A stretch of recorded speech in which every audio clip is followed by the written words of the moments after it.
I'm Dan Griffin. I'm on the faculty at the University of Minnesota in the Twin Cities in the Department of Geography, and I'm an environmental scientist.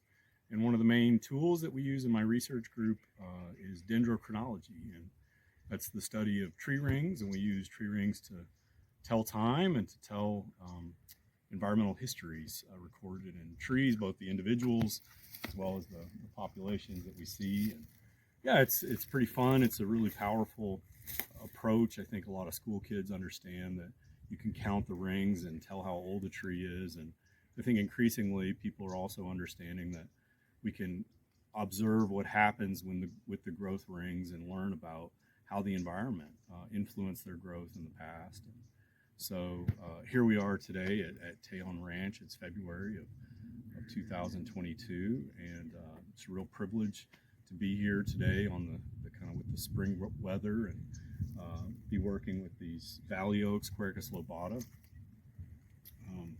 Really fortunate. I've been coming out to Tejon Ranch for about 10 years now, and have had the opportunity to work with a couple of different oak species. So we've used the tree rings from blue oak, Quercus douglasii, to try to understand more about the history of drought and wetness across the state of California, and especially here in the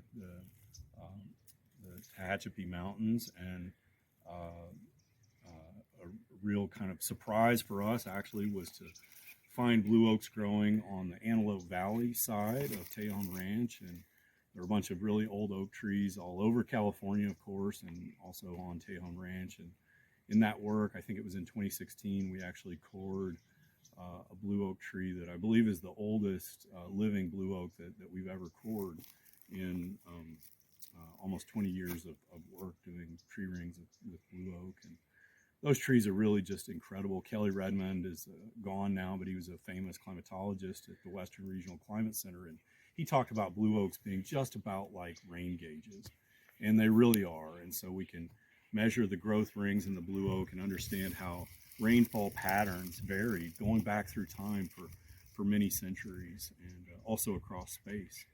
And so lately we've been continuing to work with blue oak in the region. We're also starting to work with Quercus lobata, valley oak, and trying to understand how complex topography influences tree growth, and how complex topography might moderate and modulate hydrogeologic conditions. So we know that the valley oak is a water obligate plant. We know they need to be tapped into the water table.